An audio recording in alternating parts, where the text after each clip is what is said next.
Well, hello there, and welcome to the Middle Age Gamer channel.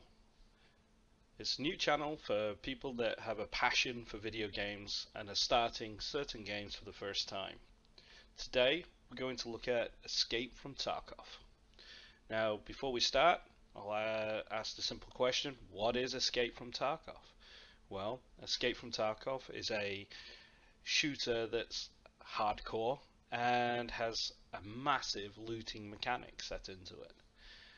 Now, when you purchase the game in your various different levels of purchase, whether you want to go with the standard or deluxe, etc., and you've clicked on the play, you'll be presented with a menu which will ask you to choose between Bear and USEC. Basically, the question is, do you like AK or do you like M4s more? That's basically the question. So with this, I've gone with USEC, as I personally love the M4. But then I do love all weapons, but M4 is my personal. Once you've done that, you'll basically be, I would say, given this one menu where you're able then to adjust your settings, make sure that the game is running at the settings you like. Which, a word of warning, this game is very GPU intense. It doesn't push your CPU as much, so take from that as you wish. And now you will go to your character, and as you can see, I've just started after the wipe, I've now just started fresh, and these are all the equipment that you'll get. And as I've chosen USEC, I've been presented with the M4 as my primary. Now, once you've done that, we'll do the following. Now, what we're going to do today in this part is start as a scav. Now, starting as a scav basically means that the non-player characters won't shoot you unless you shoot them, and that gives you a little bit of a benefit when you're starting out. Now, you will have progression on him, and you will have on your main PMC. As you can see, that's my PMC, and that's my scav. So we're going to go ahead and start with the scav. Now it'll ask you which area. I would say always say customs. Now time wise, let's go with 6 in the afternoon before it gets dark. And ready up.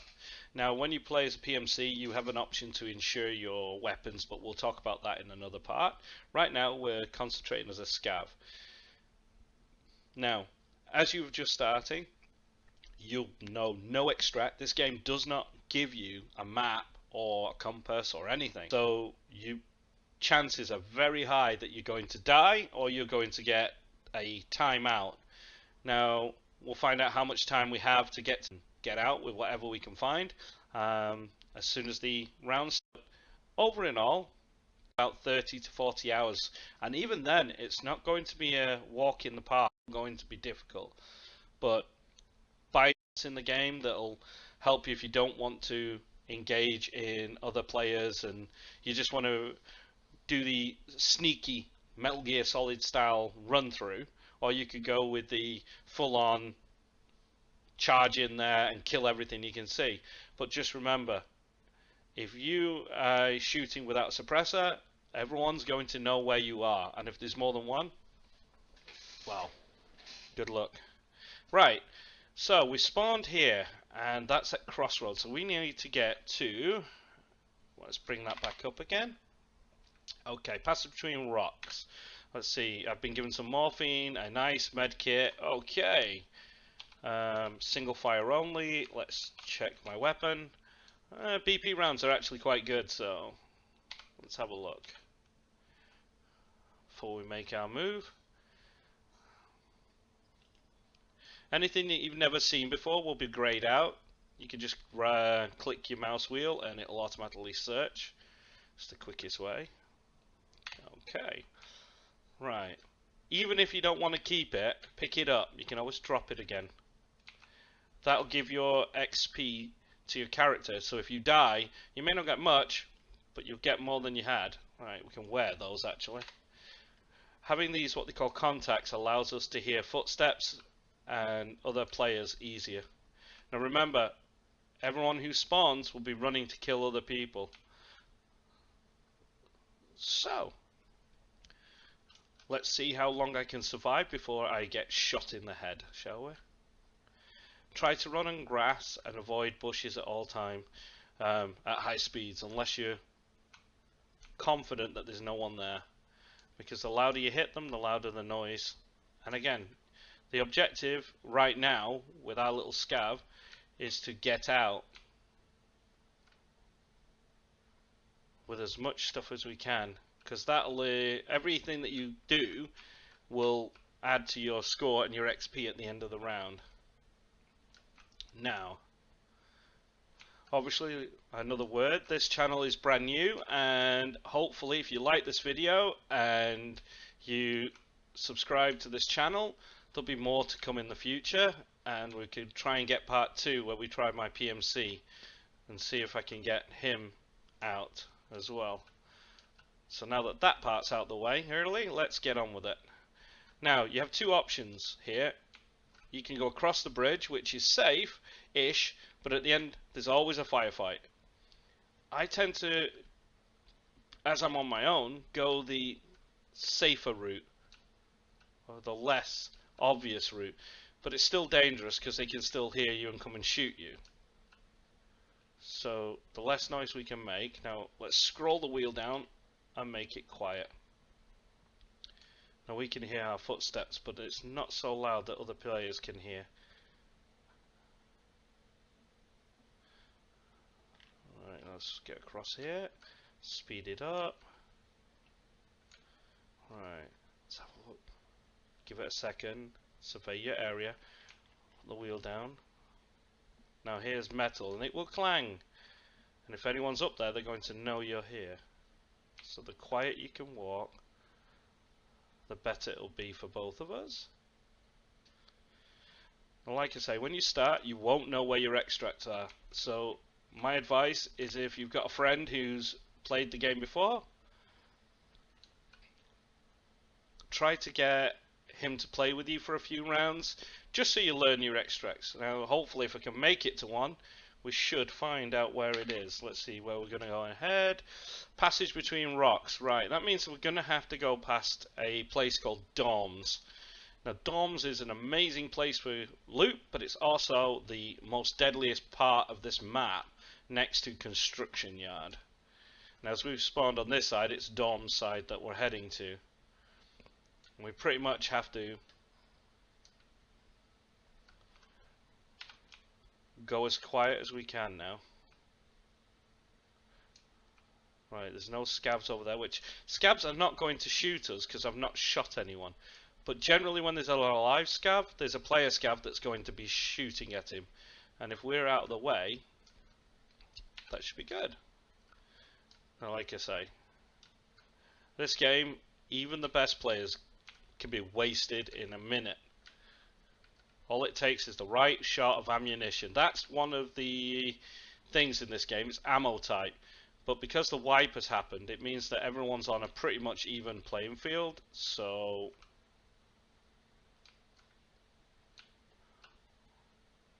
we should be on a chance, as they'll be less aggressive to you, knowing that they haven't got the ammo to just kill you outright. So they're going to leave you be a bit. But I've been wrong before, and this game always likes to prove you wrong.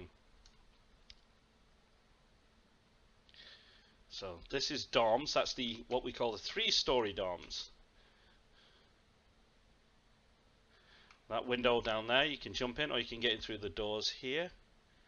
Now the car's here, but I don't think I have the right to get out here, because this is one of your exits. This is called Old Road Gate.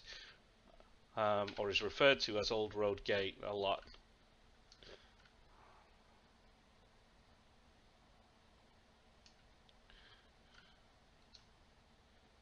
Yeah, this is not our extract.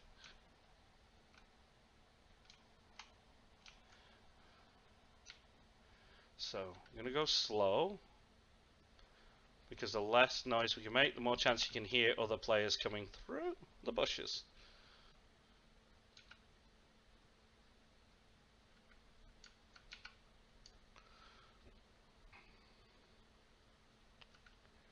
Now, I've not heard any gunshots, meaning that Dorms is either being looted or there's hardly anyone there, which is a good thing and a bad thing because it means that they're going to be coming up ahead soon. So the slower we can go, the quieter we can be, the better. This is always a pucker factor. They love to jump you there. Usually when there's gunfights going off, it's good because they're distracted. Oh, didn't hear out there.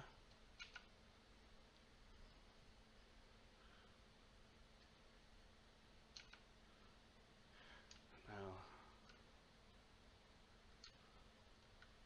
keep into the wall. Duck down under the bush.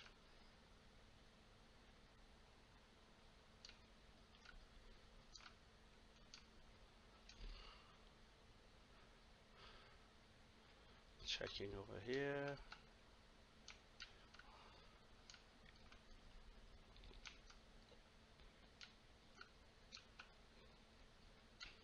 Now,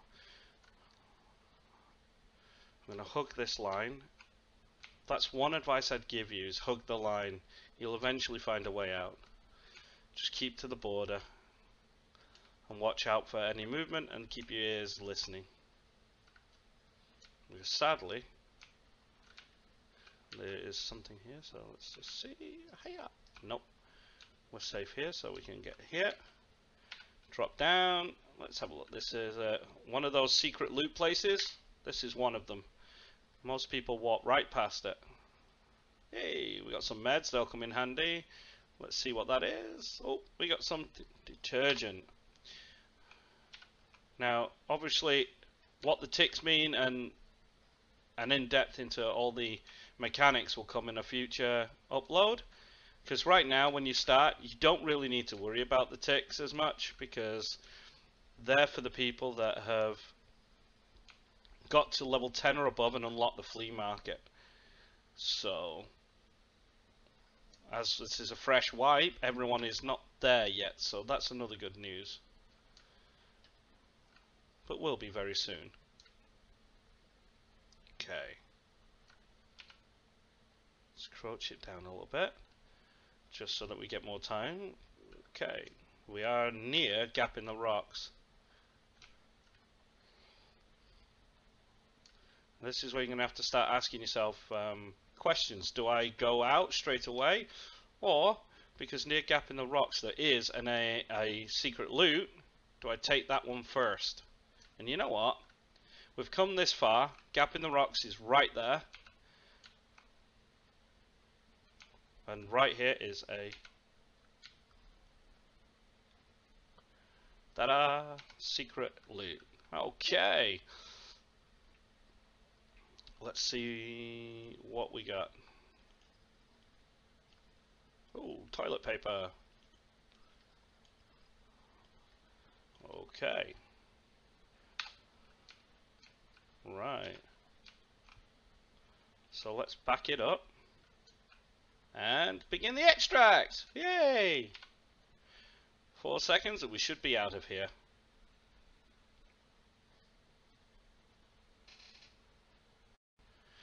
And we made it out.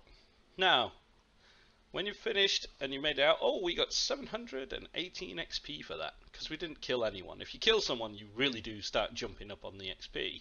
But again, it comes with a risk and reward. That is something that this game is famous for, a risk and reward. So, my advice to you is take the risk if you know the reward is worth it. If it's not, then don't bother. It's better to just get out and be safe. Okay, so now we've taken everything off our scav because we escaped, we get to keep it, which means it's money, money, money. Okay, and as you can see, we traveled 1.5 kilometer, we found a weapon, mods found, little parts, equipment for your guns, all that stuff. Okay, so this is the next part of it that we need to do.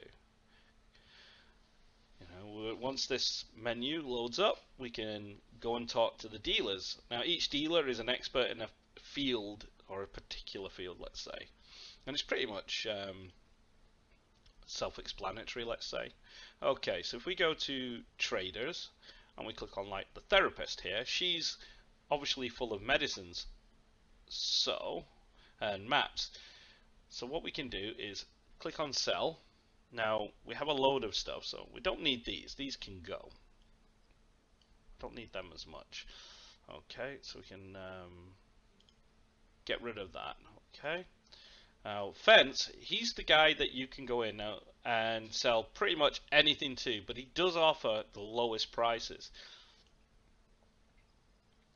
So we can see all these little items now as they search them. This is all giving you XP as well. As you can see in the bottom right corner, you get some lovely XP which helps to rank up. And as they say, every little helps. Let's see, is there anything else that's grayed out? No, we got pretty much. I mean, as you can see, you can get pretty much a load of AKs.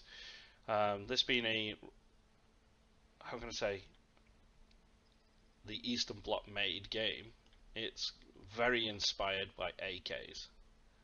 But there are a lot of American and German weapons there. So let's just finish this. As you can see, they like to sporterize the M4 and make it an ADAR, which is kind of cool. So if we go like this, yep, that's all done. Oh, that, nothing else, right? Okay. So if we click on sell, he's the only one who will buy these knives, and they're all varied depending on the style of knife you get. Okay, so as we've done that, let's just go back to here. And this is where we unload all this. You have to decide what you want to keep, which ammunition is generally the ones that you want to keep, because especially when you're starting out, it's pretty difficult to obtain. And one little advice I'd say is the morphine injection. You will get about 10 grand or so, or around that, give or take. Don't sell it. It's not worth it. You need to keep that, because that is what we call a quest item. They'll be done with tasks later. As you rank up, you'll be given more tasks, and they're the ones that you want to keep it for. And the Salua kits, keep. They help you out in a pinch when you're being shot at in the field. So, okay. Now we've done that, we're going to go back. We're going to go back to the and back to the traders. Now let's go to the mechanic first, and let's sell the AK and all its mags. Now that is a flashlight and a laser designator. I'm going to sell that because I'm not a fan of that gun. Yeah, so we'll get rid of that because it's easy money. There's 28 grand. Okay. Now, you know what? I'm going to keep the Magpul grip because I'll think that'll go good with my AR. So at that point, we'll go back. Let's go back to her because she'll buy your toilet paper. And I tell you what, 5,000 for a roll of toilet paper, that's expensive. As you can see, about 10 grand for that. Okay. Now, Ragman, he's basically good at buying all your armor plates and so on. So we'll go in there, we'll sell the armor. The backpack, because it's small. I love the IKEA style. Okay, so let's get rid of that, sell that hat, and we'll keep the goggles because they'll go good on our character later. We need glasses, and deal. Okay, now we've done that. We can back out. I can put the meds down here. Try to create and leave a little bit of space for now. Eventually be able to buy cases and so on, and we'll talk about that in the next video. But for now, that has been a scav run, a successful escape as a scav from Escape from Tarkov, with a little bit of loot, nothing great. If you like this video, then as I said, subscribe and comment that you want a part 2, and I will go through it with as the PMC, and we'll see if we can actually get some shots on people for once. Okay, well this has been Middle Aged Gamer, and I'll see you in the next one.